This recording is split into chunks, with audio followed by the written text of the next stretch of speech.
तो elementary transformation basically तीन type के उसमें होते हैं, एलिमेंट्री ट्रांसफॉर्मेशन जो करने होते हैं, मतलब जो तुमको अलाउ होते हैं।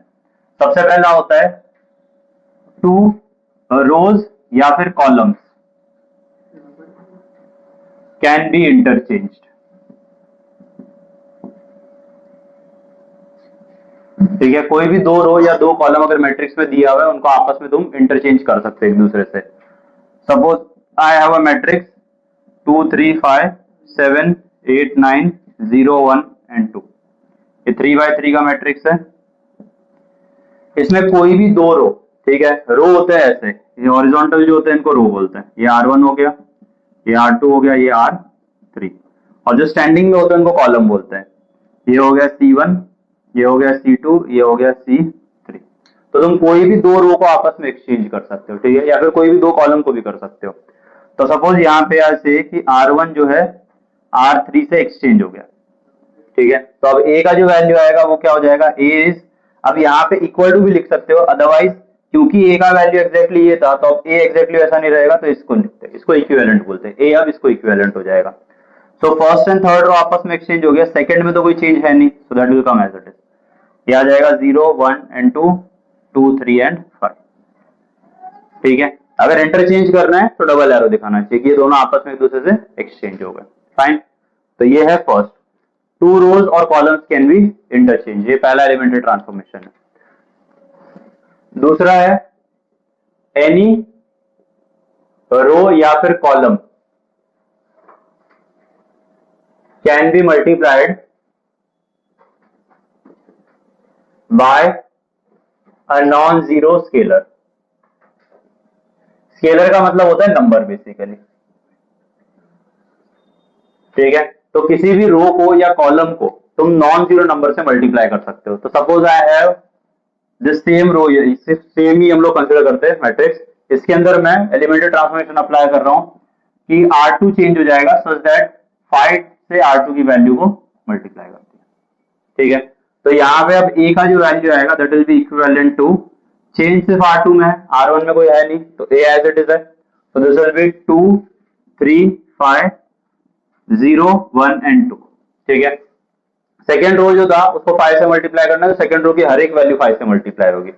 This will give you 35 40 and 45। तो ये हो गया तुम्हारा एलिमेंट्री ट्रांसफॉर्मेशन सेकेंड वाला। फाइन, थर्ड एलिमेंट्री ट्रांसफॉर्मेशन ये है एनी रो या फिर column can B multiplied by a non zero scalar. Again scalar का मतलब होता है नंबर, और वो नंबर जीरो नहीं होना चाहिए, बस इतना ही है। बाकी कोई भी नंबर से तुम पॉइंट में, अपॉन में, कैसे भी नंबर से मल्टीप्लाई कर सकते हो। एनी रो और column can be multiply by non zero scalar and added और सब्ट्रैक्टेड टू अनदर रो और कॉलम। ठीक है, तो किसी भी रो को या किसी भी कॉलम को अगर तुम नॉन जीरो नंबर, ऑब्वियसली रो को रो में ऐड कर सकते हो, कॉलम को कॉलम में कर सकते हो, ऐसा नहीं कि रो को कॉलम में ऐड कर सकते हो। सपोज ऐसे कि मैं एलिमेंट्री ट्रांसफॉर्मेशन अप्लाई कर रहा हूं कि R1 में चेंज हो जाएगा सच दैट R1 की जो वैल्यू है उसमें से 5 टाइम्स R3 का वैल्यू माइनस कर देंगे। अब ऐसा कोई हार्ड एंड फास्ट नहीं कि यहाँ पे R1 को मल्टीप्लाई नहीं कर सकते, तुम R1 को भी मल्टीप्लाई कर सकते हो, वो भी चलता है। So if you do that, यहाँ पे तुम्हारा A का जो वैल्यू है ओरिजिनल मैट्रिक्स का, उसमें चेंज किस में आएगा, सिर्फ R1 में। तो यहाँ पे R2 के वैल्यूज और R3 के वैल्यूज एज इट इज रहेंगे 7 8 9 0 1 एंड 2।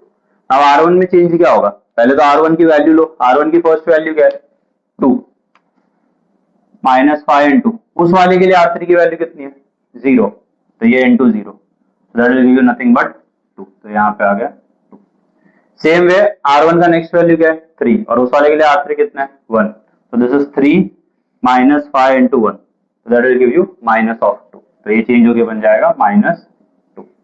फिर नेक्स्ट R1 की वैल्यू क्या है 5 और उसके लिए R3 कितना है 2, तो this is 5 minus 5 into 2, that will give you minus of 5। ठीक है, अब ऐसा कोई जरूरी नहीं कि तुमको नंबर जो है परफेक्ट नंबर ही होना चाहिए, पॉइंट में भी चलता है, अपॉन में भी हो सकता है, मैं 1/5 से भी मल्टीप्लाई कर सकता हूँ। अगर मुझे मल्टीप्लाई की जगह पे डिवाइड करना होगा तो मैं बोल दूंगा 1/5 से मल्टीप्लाई कर रहे हैं, ठीक है। तो ये 3 बेसिक एलिमेंट्री ट्रांसफॉर्मेशन है। अब जैसे मैंने तुम लोगों को रो के लिए एग्जांपल दिया, क्योंकि ज्यादातर हम रो ही ट्रांसफॉर्मेशन यूज करेंगे, तुम कॉलम के लिए भी यूज कर सकते हो, कोई हार्ड एंड फास्ट रूल नहीं है, ठीक है। इन 3 मेथड के अलावा कोई और तरीके से एलिमेंट्री ट्रांसफॉर्मेशन नहीं लग सकता, ठीक है। तुम बोलो 2 रो को आपस में मल्टीप्लाई, नॉट पॉसिबल। 2 रो को आपस में डिवाइड नहीं हो सकता, ठीक है। तो ये 3 ट्रांसफॉर्मेशन लिखो, देन इसके बेसिस पे इनवर्स कैसे फाइंड करते हैं वो देखते हैं। Okay, now will see an example जहां पे उसने एक मैट्रिक्स दिया है ए एंड बोला है इसका इनवर्स फाइंड आउट करना है एलिमेंट्री ट्रांसफॉर्मेशन से। एलिमेंट्री ट्रांसफॉर्मेशन से इनवर्स फाइंड करने बोला, मतलब वही तरीका हर एक में अप्लाई करना है, ठीक है। एंड इसके कोई स्पेसिफिक स्टेप्स नहीं होते जैसे एडजॉइंट मेथड में थे, तुमको वो तरीका है बस वो फॉलो करते जाना है और हो जाएगा। तो पहली बात तो कोई भी मैट्रिक्स का इनवर्स एग्जिस्ट करता है कि नहीं वो चेक करना पड़ता है। तो एडजॉइंट में हमने किया था ना, इनवर्स कब एग्जिस्ट करेगा, जब डिटरमिनेंट का वैल्यू 0 नहीं आएगा। So as a solution, determinant of A is 3, 2, 6, 1, 1, 2, 2, 2 and 5. इसको सॉल्व करो, eventually you will get, since determinant of A is not 0, इसको सॉल्व करके जो आंसर आएगा 0 नहीं आ रहा है, ठीक है। तो I can say A inverse exists, ठीक है। और ये वैल्यू यूज नहीं होने वाली, एडजॉइंट में तो यूज होती थी, यहाँ पे सिर्फ हम लोग ये चेक कर रहे हैं इनवर्स है या नहीं है। इनवर्स एग्जिस्ट कर रहा है, बस इतना ही अपने को जानना है। तो अगर इनवर्स एग्जिस्ट करेगा तो जो एग्जिस्ट करेगा उसको ही फाइंड कर पाओगे, एग्जिस्ट ही नहीं करेगा तो कैसे फाइंड करते हैं। इसके लिए पहले कंफर्म किया कि है भी कि नहीं। देन पहला स्टेप ये है, कभी भी इनवर्स मेथड करोगे, सॉरी एलिमेंट्री ट्रांसफॉर्मेशन करोगे, तो you say that A multiplied bye A inverse is identity, ठीक है। इनवर्स मैट्रिक्स होता क्या था, अगर A एक मैट्रिक्स है तो उसके साथ एक ऐसा मैट्रिक्स मल्टीप्लाई करो कि मल्टीप्लाई करके answer equal to identity matrix आएगा, वही इनवर्स होता था, ठीक है। तो मतलब A मल्टीप्लाइड बाय उसका inverse equal to identity matrix आएगा। अगर B होगा तो B multiplied by B inverse identity आएगा। एनी मैट्रिक्स मल्टीप्लाइड बाय उसका इनवर्स इज आइडेंटिटी मैट्रिक्स, ठीक है।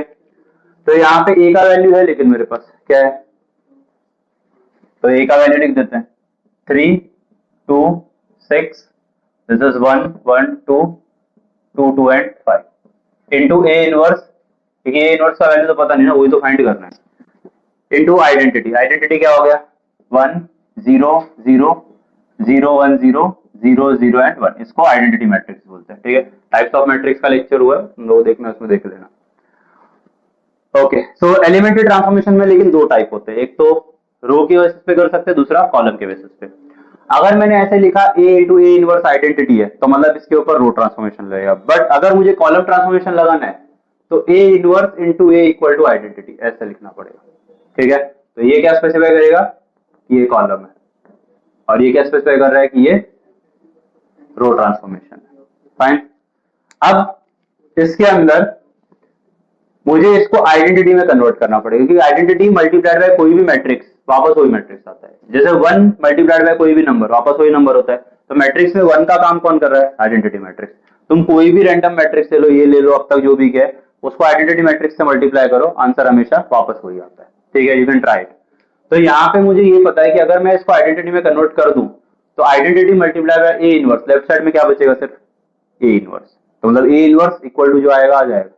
बट कंडीशन ये है कि अगर तुम इसको आइडेंटिटी में कन्वर्ट कर रहे हो तो जो एलिमेंट्री ट्रांसफॉर्मेशन, जो चेंजेस की बात हमने की थी 3 तरीके से, जो तरीके इधर लगाओगे एज इट इज इधर भी लगनी चाहिए। लेफ्ट और राइट बैलेंस रहना चाहिए ना। तो लेफ्ट साइड में अगर तुम ट्रांसफॉर्मेशन अप्लाई कर रहे हो, सेम ट्रांसफॉर्मेशन तुमको राइट साइड में भी अप्लाई करना है। तो अब आइडेंटिटी बनाने के लिए पहला वैल्यू 1 होना चाहिए, इजंट इट। आइडेंटिटी का वही है। तो मैं क्या करता हूँ, इन दोनों रो को आपस में एक्सचेंज कर देता हूँ, तो ऊपर 1 आ जाएगा। तो ऐसे R1 इंटरचेंजेस विद R2, उससे होगा क्या, पहला और दूसरा रो आपस में एक्सचेंज हो जाएगा। This is R1, R2, R3 for your reference, if you want you can write it, ठीक है। एग्जाम में लिखने की जरूरत नहीं है। तो इनको अगर एक्सचेंज करेंगे 1, 1, 2, 3, 2, 6, 2, 2 and 5 into A inverse equal to, जैसा मैंने बोला लेफ्ट साइड में जो चीज करोगे एग्जैक्टली वो राइट में भी होनी चाहिए। तो मतलब ये भी आपस में एक्सचेंज हो जाएंगे, 0, 1, 0, 1, 0 एंड 0, 0, 0 एंड 1। अब इवेंचुअली तुम करोगे क्या, इसको करते करते आइडेंटिटी में कन्वर्ट करते जाओगे, वैसे स्टेप बाय स्टेप वहां पे भी चेंज होते जाएगा। लास्ट में इधर आइडेंटिटी बचेगा, आइडेंटिटी मल्टीप्लाइड बाय कोई भी मैट्रिक्स वापस वही मैट्रिक्स आता है, मतलब सिर्फ A इनवर्स बचेगा और उधर जो ट्रांसफॉर्म हो जाएगा वो A इनवर्स की वैल्यू हो जाएगी। ये एलिमेंट्री ट्रांसफॉर्मेशन मेथड होता है, ठीक है। 1 आया, फिर क्या चाहिए होता है 0, और यहाँ पे भी 0, ये दोनों जगह पे 0 चाहिए। तो what I will say is कि मैं R2 की वैल्यू चेंज कर रहा हूँ, isn't it? तो R2 की वैल्यू को मैं क्या करता हूँ, मैं सीधा सीधा तो R2 में ऐसा नहीं बोल सकता कि R2 की वैल्यू में से 3 माइनस कर दो, क्योंकि नंबर माइनस नहीं कर सकते, दो रो आपस में मल्टीप्लाई करके माइनस कर सकते हो। तो मैं क्या करता हूँ, R2 की वैल्यू को 3 तो माइनस नहीं कर पाऊंगा, तो मैं R1 को 3 से मल्टीप्लाई कर देता हूँ और फिर इसमें माइनस कर देता हूँ, क्योंकि दो रो आपस में मल्टीप्लाई माइनस कर सकते हो, तुम सीधा सीधा नंबर माइनस नहीं कर सकते। तो अगर मुझे यहाँ पे 0 लाना है तो मतलब इसमें से 3 माइनस करना पड़ेगा, सीधा नंबर माइनस नहीं कर सकते तुम। तो तुम क्या करोगे, इस वाले नंबर को मतलब ये पूरी रो को 3 से मल्टीप्लाई कर दो और फिर इसमें माइनस कर दो, दो रो आपस में मल्टीप्लाई करके प्लस माइनस हो सकती है। तो ये आ जाएगा R2 चेंजेस टू, अब ये भी जरूरी है कि तुम जिसमें चेंज कर रहे हो पहले वो लिखना है, ऐसा नहीं कि ये वाला पहले आ जाएगा, समझ रहे हो? अगर R2 में चेंज है तो R2 यहाँ पे पहले लिखना है एरो के बाद में। एंड अनदर थिंग, इंटरचेंज होगा तो डबल एरो होता है, अदरवाइज सिंगल एरो ही रहता है। तो यहाँ पे चेंज किस में है, R2 की वैल्यू में। अब मैं पहले तो ये सब एज इट इज लिख दूंगा 1 का वैल्यू, क्योंकि इसमें चेंज नहीं है, 1 1 एंड 2, ठीक है। फिर चेंज R2 की वैल्यू में।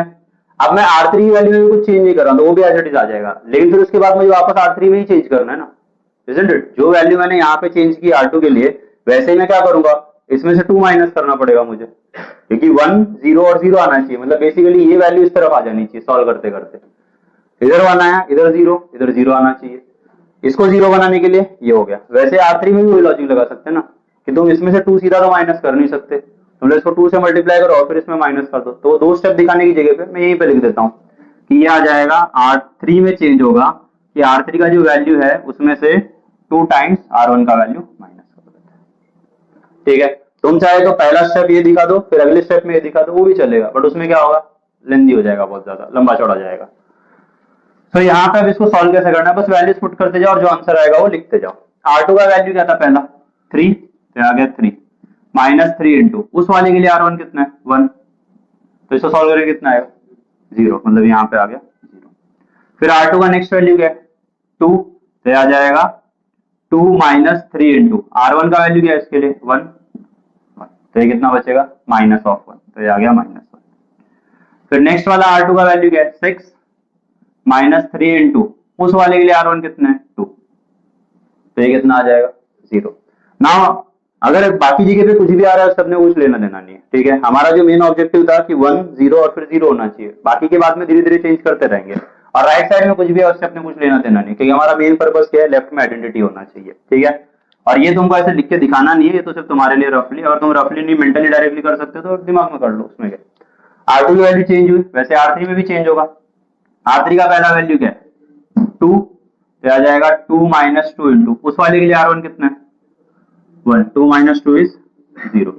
फिर R3 का नेक्स्ट वैल्यू क्या है 2 और उस वाले के लिए R1 कितना है 1, so this is 2 minus 2 into 1 that will give you 0।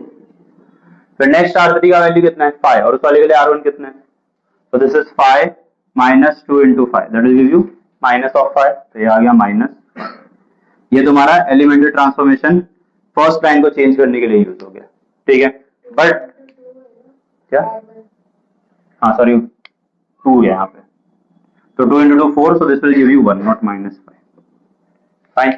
But जो ट्रांसफॉर्मेशन हमने लेफ्ट में किया एग्जैक्टली वो राइट में भी अप्लाई करना पड़ेगा बैलेंस रखने के लिए। So to apply that A inverse of लीजिए पे एज इट इज आएगा इक्वल टू, अब इसमें भी देखो R2 और R3 में चेंज था, R1 में कोई चेंज नहीं, मतलब R1 तो एज इट इज आ जाएगा, so 0 1 and 0 as it is. R2 का पहली वैल्यू क्या थी 1, तो यहाँ पे 1 सब्स्टिट्यूट होगा माइनस 3 इंटू उस वाले के लिए R1 कितना है 0, मतलब ये क्या रहेगा 1। फिर R2 का नेक्स्ट वैल्यू क्या है 0 माइनस 3 इंटू R1 का वैल्यू कितना है 1, तो इसका आंसर आएगा माइनस ऑफ 3। फिर R2 का नेक्स्ट वैल्यू क्या है 0, R1 भी क्या है 0, तो 0 ही सब्स्टिट्यूट होगा तो आंसर 0 ही आएगा, दोनों में 0 सब्स्टिट्यूट हो रहा है। फिर R3 का फर्स्ट वैल्यू क्या है 0, उस वाले के लिए R1 कितना है, दोनों 0 सब्स्टिट्यूट करके तो 0 ही आएगा आंसर। फिर R3 का नेक्स्ट वैल्यू क्या है 0, R1 का क्या है -1, तो 0 माइनस ऑफ 2 इंटू 1 मतलब -2 बचेगा। फिर R3 का वैल्यू क्या है 1, R1 का क्या है 0, तो इधर 1 आएगा और इधर 0, तो मतलब 1 बचेगा, ठीक है। ये मैंने फर्स्ट लाइन चेंज कर दी।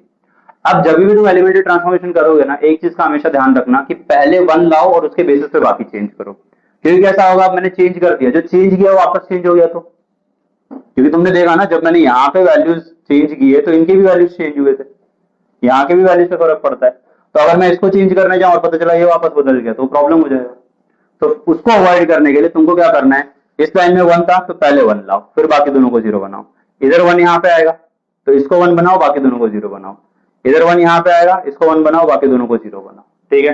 अब तुम बोलोगे सर यहाँ तो ऑलरेडी 1 है, चेंज हो सकता है, अभी तक हम लोग ये लाइन की नहीं है, ये लाइन चेंज करते टाइम क्या पता ये भी बदल जाए, समझ रहे। बट अब मेरा मेन गोल क्या है, फर्स्ट लाइन तो हो गया, अब इसको मुझे चेंज नहीं होने देना है। तो मतलब यहाँ पे इस लाइन में 1 कहाँ पे आएगा, अगर आइडेंटिटी बनाना है तो बीच में, तो यहाँ पे 1 लाना पड़ेगा। तो यहाँ पे 1 कैसे लाओगे, पूरे के पूरे सेकंड रो को -1 से मल्टीप्लाई कर दो ना, नॉन जीरो नंबर से तुम मल्टीप्लाई कर सकते हो। ठीक है। तो मुझे यहाँ पे अगर मैं -1 से मल्टीप्लाई करूंगा ना, तो ये चेंज होगा, और ये हो भी गया तो क्या फर्क पड़ता है, अभी तक तो वहां पे पहुंचे भी नहीं हम। तो जो एग्जिस्टिंग है उसमें कुछ चेंज नहीं होना चाहिए। तुम बोलोगे सर इसको इसमें ऐड कर दो, हाँ कर सकते हैं, बट फिर ये भी यहाँ पे ऐड हो जाएगा तो वापस चेंज हो जाएगा, समझ रहे हो। एग्जिस्टिंग चेंज ही नहीं होना चाहिए, वरना फिर क्या करोगे, गोल गोल घूमते रहोगे उसके अंदर, कभी मिलेगा नहीं तुमको answer. So what I will say is कि R2 की जो वैल्यू है उसको -1 से मल्टीप्लाई कर देते हैं। फाइन। तो अगर R2 की वैल्यू को -1 से मल्टीप्लाई करोगे तो चेंज किस में आएगा, R2 की वैल्यू में। ये दिख रहा है ना, R2 चेंजेस टू, इस एरो को चेंजेस टू बोलते हैं, R2 चेंजेस टू या R2 transforms to -1 into R2। R1 और R3 में कोई चेंज नहीं है तो उसको एज इट इज लिख देते हैं, 1 1 एंड 2, 0 0 एंड 1। जब इसको -1 से मल्टीप्लाई करोगे तो -1 इंटू 0 तो 0 ही आएगा, -1 इंटू -1 1 आएगा, -1 इंटू 0 तो वो 0 into A inverse is equal to, यहाँ पे भी R2 में चेंज है, R1 और R3 में नहीं है, क्योंकि सेम ट्रांसफॉर्मेशन लेफ्ट में भी अप्लाई करना है, सेम राइट में भी। सो 0 1 0 0 -2 एंड 1। जब इसको -1 से मल्टीप्लाई करेंगे ये आ जाएगा -1, ये आ जाएगा 3, ये आएगा 0। बेसिकली साइन ही तो चेंज होगा और क्या। सो -1 3 एंड 0। फाइन। अब यहाँ पे 1 आया, फिर ये 0 चाहिए, ये 0 चाहिए, तो ऑलरेडी 0 है तो सॉरी टेंशन नहीं है, बस इसको 0 बनाना है।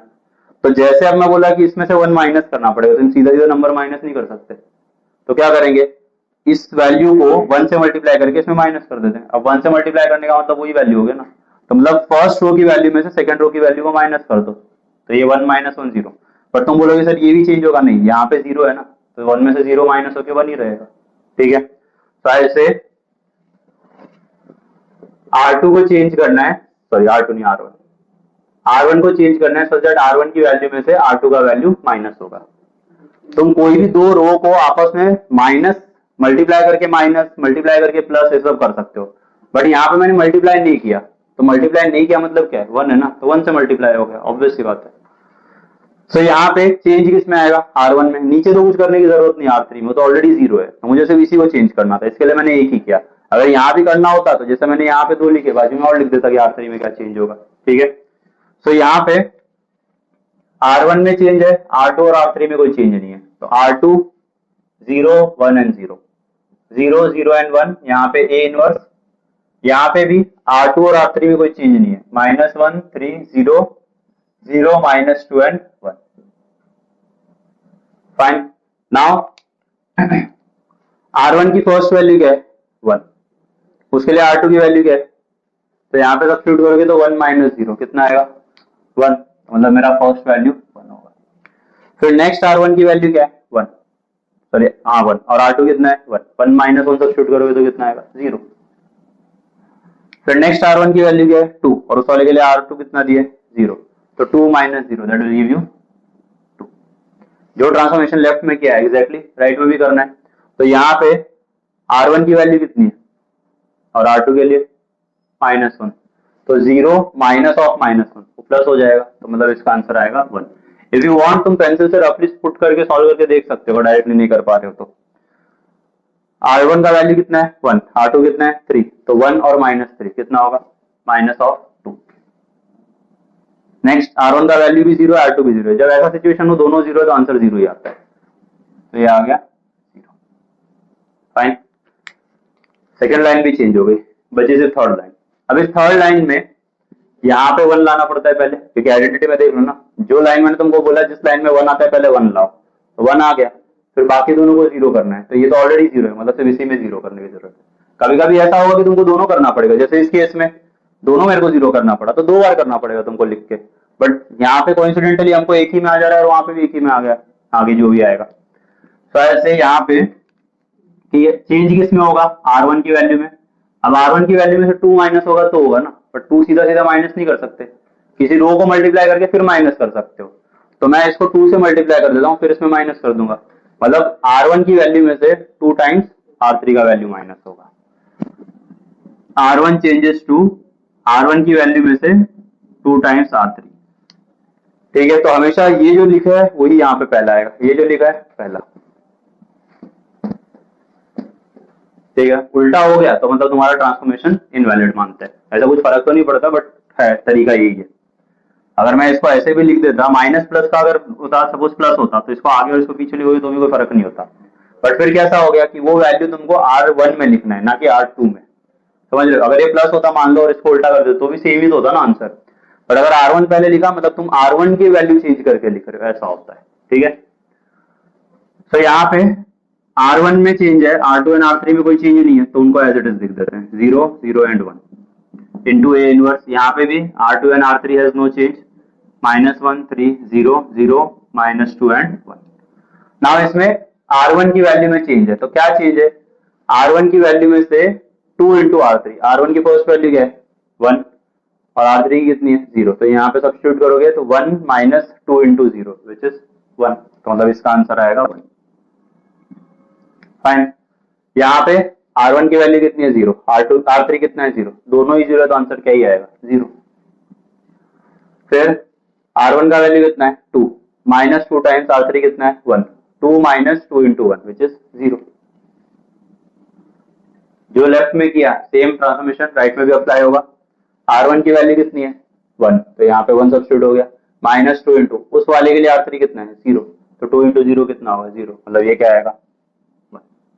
फाइन, नेक्स्ट R1 की वैल्यू कितनी है -2 और उस वाले के लिए R3 कितना है -2, तो दिस इज -2 इंटू -2 सब्स्टिट्यूट करोगे तो मल्टीप्लाई करके -2 plus 4 which will give you 2। Then next वाला R1 कितना है 0 और R3 कितना है 1, 0 -2 इंटू 1 मतलब -2 आएगा। लेफ्ट साइड में देखो सारा का सारा आइडेंटिटी में कन्वर्ट हो गया, जो यहाँ पे था वो अब लेफ्ट में आ गया, तो मतलब आइडेंटिटी में कन्वर्ट हो गया। तो आइडेंटिटी में कन्वर्ट हो गया तो मतलब मैं उसको I लिख सकता हूँ ना, तो मतलब I into A inverse equal to 1 2 -2 -1 3 0 0 -2 and 1। Identity को किसी से मल्टीप्लाई करो वापस वही आंसर देता है, तो मतलब ये क्या हो जाएगा A inverse is equal to 1 2 -2 -1 3 0 0 -2 and 1 and that is the answer. A inverse ऐसे फाइंड होता है। फाइंड एलिमेंट्री ट्रांसफॉर्मेशन टाइम और दिमाग दोनों लेता है, एडजॉइंट सिर्फ टाइम लेता है, दिमाग नहीं लेता। तो यहाँ पे टफ नहीं है, बट नंबर छोटे मोटे अगर एक भी गलत हो गया तुम्हारा तो पूरा रॉन्ग हो जाएगा, ठीक है। साइन मिस्टेक हो गया, कोई वैल्यू देना भूल गए, तो एक चीज हमेशा याद रखना, जब भी तुम एलिमेंट्री ट्रांसफॉर्मेशन करोगे ये ऑर्डर हमेशा फॉलो करना, पहले इसको 1 बनाओ फिर उसके बेसिस पे बाकी दोनों 0, फिर इसको 1 बनाओ बाकी दोनों 0, फिर इसको 1 बाकी दोनों 0। जब भी रो ट्रांसफॉर्मेशन करोगे, अगर कॉलम ट्रांसफॉर्मेशन कर रहे हो इसको 1 बना के फिर इनको 0, तो तुमको ऐसे करना है फिर, ठीक है। जब रो ट्रांसफॉर्मेशन बनाओगे तो कॉलम वाइज वैल्यू चेंज करो, और जब कॉलम ट्रांसफॉर्मेशन करोगे तो रो वाइज चेंज करो। इससे होगा क्या, जो ऑलरेडी चेंज हो चुकी है तुम्हारी वैल्यू वो वापस नहीं बदलेगी, तो अगर वो बदलते गई तो फिर बाद में तुम कभी उस लूप में से बाहर ही नहीं निकल पाओगे ना, वैल्यूज बदलते रहेगी घूमते रहोगे। फाइन,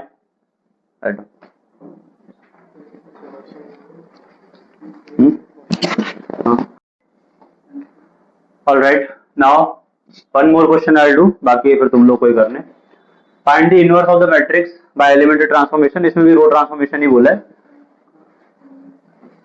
तो मैट्रिक्स दिया है ए, सबसे पहला स्टेप क्या होगा, हमें चेक करना पड़ेगा इनवर्स एग्जिस्ट करता भी है कि नहीं, तो मतलब पहले डिटर्मिनेंट निकालना पड़ेगा। तो determinant of A equal to 1 2 3 1 1 5 2 4 and 7। So you simplify this. अब क्योंकि उसने फाइंड बोला है कि इनवर्स निकालो बाय रो ट्रांसफॉर्मेशन, मतलब ऑब्वियसली एग्जिस्ट करेगा ही। Therefore, since determinant of A is not zero, therefore A inverse exist करेगा तो हम फाइंड कर सकते हैं। ऑलराइट, नाउ पहले तो कौन सा ट्रांसफॉर्मेशन लगाने बोले, रो ट्रांसफॉर्मेशन, तो ए इंटू ए इनवर्स आएगा। अगर कॉलम बोला होता तो ए इनवर्स इंटू ए लिखते। So A into A inverse equals to identity. अगर कॉलम बोला होता तो ए इनवर्स पहले आता, ए बाद में आता। सो ए का वैल्यू है हमारे पास, तो ए का वैल्यू सब्स्टिट्यूट करते हैं 1 2 3 1 1 5 2 4 and 7 into A inverse. Identity is 1 0 0 0 1 0 0 0 and 1। Fine. Now पहला स्टेप तो यहाँ पे 1 आना चाहिए, फिर यहाँ पे 0 और यहाँ पे 0। पहला स्टेप है कि 1 तो है, बस इन दोनों को 0 करना है। तो अगर इन दोनों को 0 करना है तो इसमें से ये वाला वैल्यू माइनस कर दो, इसमें से ये वाला 2 टाइम्स माइनस कर दो, डजंट इट? तो आई विल से कि पहले तो मुझे इसकी वैल्यू चेंज करनी है। ये हो गया R1, ये हो गया R2, ये हो गया R3। सो R3 और R2 में मुझे चेंज करना है, 0 लाना है वहां पे। तो आई विल से कि R2 की वैल्यू चेंज करेंगे, सच दैट R2 की वैल्यू में से R1 की वैल्यू माइनस कर दो। ठीक है, दो रो को आपस में माइनस कर सकते हो ना, सीधा नंबर माइनस नहीं कर सकते। साथ ही साथ R3 की वैल्यू को चेंज करेंगे, सच दैट R3 की वैल्यू में से 2 टाइम्स R1 की वैल्यू। अब तुम बोलोगे सर ये R2 की वैल्यू को 2 टाइम्स उसमें माइनस किया तो चलता था, बट तुमने ऑलरेडी उसको चेंज करने के पहले R2 चेंज कर दिया, समझ रहे हो? तो R2 जब तुम अप्लाई करोगे R3 के लिए तो R2 तो 1 नहीं रहेगा, वो चेंज होकर 0 हो चुका होगा, समझ रहे हो? इसके लिए वो यूज करो। तो यहाँ पे R1 में चेंज है क्या? नहीं। R2 में चेंज है, R3 में, तो R1 एज इट इज आ जाएगा into A inverse is equal to, यहाँ पे भी R1 में चेंज नहीं हुआ क्योंकि जो लेफ्ट में कर रहे हो राइट में करना है। तो R2 की फर्स्ट वैल्यू क्या है? 1, उसके लिए करस्पॉन्डिंग R1 क्या है? 1, तो 1 माइनस 1 आ जाएगा 0। So this becomes 0। Then R2 की नेक्स्ट वैल्यू क्या है? 1, उसके लिए R1 कितना है? -2, 1 minus 2 that will give you minus of 1। Then R2 का वैल्यू क्या है? 5, R1 कितना है? 5 minus 3 that will give you 2। ठीक है। देन R3 के लिए, R3 की फर्स्ट वैल्यू क्या है? 2, और उसमें से 2 टाइम्स फर्स्ट वाली वैल्यू, मतलब R1 माइनस करना है, दैट विल गिव यू 0। वो तो हमने डिसाइड ही किया था ना कि 0 आएगा वो। नेक्स्ट R3 की वैल्यू क्या है? 4, R1 कितना है? 2, तो यहाँ पे 4 minus 2 into 2 that will give you 0। Then R3 की वैल्यू क्या है? 7, R1 कितना है? 3, तो आ जाएगा 7 minus 2 into 3 that will give you 1, तो आ गया 1। लेफ्ट साइड पे हो गया, जो ट्रांसफॉर्मेशन लेफ्ट में किया वही राइट पे अप्लाई करना है। तो when you apply on the right side, यहाँ पे R3 का फर्स्ट वैल्यू कितना है? 0, उस वाले के लिए R1 कितना है? 1, तो 0 minus 2 into 1 that will give you, sorry not R3 का है, R2 पे करना है पहले। R2 की वैल्यू है, R2 की फर्स्ट वैल्यू है 0, उस वाले के लिए R1 है 1, तो 0 माइनस 1 इज माइनस ऑफ 1। फिर नेक्स्ट R2 की वैल्यू कितनी है? 1, उस वाले के लिए R1 0, तो 1 minus 0 will give you 1। Next दोनों ही 0 है, तो मतलब इसका तो 0 आ जाएगा। R3 पे अप्लाई करेंगे, R3 का फर्स्ट वैल्यू क्या है? 0, उस वाले के लिए R1 कितना है? 2, तो सब्स्टिट्यूट करोगे -2 आएगा। देन R3 का वैल्यू है 0, R1 का भी है 0, जब दोनों 0 आएगा तो 0 ही होता है। देन R3 का वैल्यू है 1, R1 कितना है? 0, तो 2 इंटू 0 तो हट जाएगा, मतलब 1 बचेगा। Fine. Now next first line के लिए तो हो गया, अब ये है इस लाइन को, और जैसा मैंने बोला जिस लाइन में तुम करने वाले हो पहले वहां पे 1 लाओ, तो यहाँ पे माइनस हटाना पड़ेगा, क्या लाना पड़ेगा? तो कैसे करेंगे? पूरे को -1 से मल्टीप्लाई कर दो। और एक चीज, एक बार तुमने रो ट्रांसफॉर्मेशन स्टार्ट कर दिया, सिर्फ रो ही कर सकते हो, बीच में नहीं कॉलम ठूसना है, समझ रहे? ये तो बेसिक चीज है। रो एक बार स्टार्ट किया तो रो ही होना चाहिए। तुम बोलोगे नहीं ऐसा नहीं समझ रहा मेरे को, बीच में कॉलम स्टार्ट कर दो, नहीं चलता है।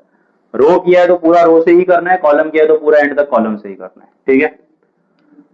तो यहाँ पे R2 की वैल्यू को चेंज करना है कि उसको -1 से मल्टीप्लाई कर दे ताकि यहाँ पे 1 आ जाए।